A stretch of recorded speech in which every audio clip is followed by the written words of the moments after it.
రాబోయే notifications prepare అవుతున్నారా? అయితే నిర్మలా సీతారామన్ గారి గురించి ఈ 9 ప్రశ్నలకు ఖచ్చితంగా అందరికీ కూడా ఆన్సర్ తెలియాల్సిందే. మరి ఆ 9 ప్రశ్నలు ఏంటో ఈ వీడియోలో మనం చూసేద్దాం. ఓకే, మరి ఫస్ట్ క్వశ్చన్ చూద్దాం. భారతదేశ మొట్టమొదటి పూర్తి స్థాయి మహిళా ఆర్థిక మంత్రి ఎవరు? నిర్మలా సీతారామన్. అలాగే భారతదేశ చరిత్రలో మొట్టమొదటి పూర్తి స్థాయి మహిళా రక్షణ మంత్రిగా పనిచేసినది ఎవరు? నిర్మలా సీతారామన్ గారు. అలాగే వరుసగా అత్యధిక సార్లు కేంద్ర బడ్జెట్ ప్రవేశపెట్టి మంత్రిగా నిర్మలా సీతారామన్ ఎవరు రికార్డును అధిగమించారు?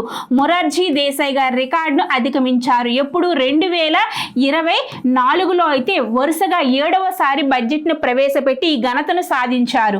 అలాగే కేంద్ర బడ్జెట్ను ప్రవేశపెట్టేటప్పుడు వాడే సాంప్రదాయ బ్రీఫ్ కేఫ్కు బదులుగా బహీ ఖాతా ఎరుపు రంగు వస్త్రం తీసుకురావడంలో ఏ సంవత్సరం నుంచి ప్రారంభించారంటే 2019 నుంచి నిర్మలా సీతారామన్ గారు ప్రారంభించారు. భారతదేశ చరిత్రలో అత్యంత సుదీర్ఘ కాలం బడ్జెట్ ప్రసంగం ఇచ్చిన ఆర్థిక మంత్రి ఎవరనంటే నిర్మలా సీతారామన్ గారు.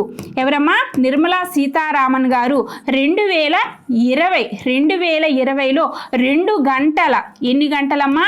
2 గంటల 42 నిమిషాల పాటు ఓకే భారతదేశ మొట్టమొదట పేపర్లెస్ బడ్జెట్ లేదా డిజిటల్ బడ్జెట్ను ఏ సంవత్సరంలో ప్రవేశపెట్టారు? 2021లో నిర్మలా సీతారామన్ గారు కోవిడ్ నేపథ్యంలో ప్రవేశపెట్టారు. నిర్మలా సీతారామన్ ప్రస్తుతం పార్లమెంట్లో ఏ సభకు ఏ రాష్ట్రం నుంచి ఎన్నికయ్యారండి అంటే రాజ్యసభకు ప్రాతినిధ్యం వహించారు.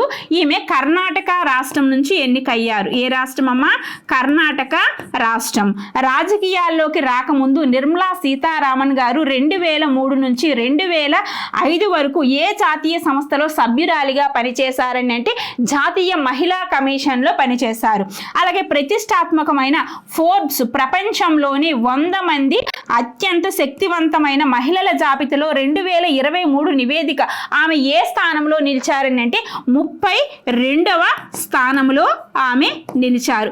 ఓకే, ఇటువంటి ఎన్నో బిట్స్ కావాలంటే ఇప్పుడే మన ఛానల్ని సబ్స్క్రైబ్ చేసుకోండి.